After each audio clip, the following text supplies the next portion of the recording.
A večeras je za Dubrovčane posebna večer. Otvaraju se 72. Dubrovačke ljetne igre. Za razliku od lani, lokacija otvaranja ljetnih igara vratila se na tradicionalno mjesto ispred crkve Svetog Vlaha.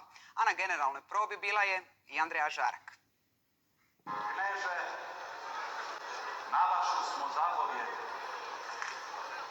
Neka uđu.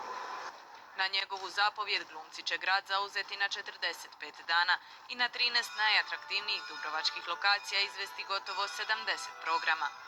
Za svakoga po nešto. 2 nove dramske premijere, 3 dramske reprize, 15 koncerata. Evo, u stvari program skoro kao i prije pandemijskih vremena. Za razliku od prošlogodišnje ceremonije otvaranja koja se održala u starom gradskom portu, pozornica dubrovačkih ljetnih igara vratila se ispred crkve Svetog Vlaha.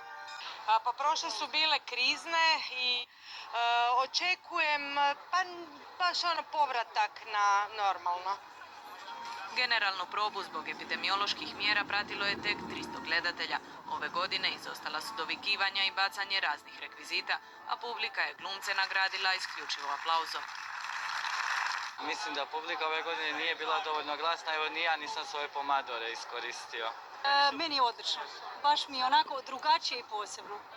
Glumci i ležernost koja nam svima fali u ovo vrijeme. Malo je bolje nego drugih puta, ali sve je nekako skučen, okovan Orlando. Nema zbora, nema instrumenata puno. Drago mi je da se vratila ispred ovdje ispred Svetoga Vlaha. Ja sam zadovoljan. Baš kao i za Dubrovčane, izvođačima ovogodišnje ljetne igre imaju veliko značenje. Mislim pozitivan šok, da se ipak se stvari nekako vraćaju to neko staro normalno, da nadam se da će to potrajati. Mislim da je otvorenje onako slatko i kratko.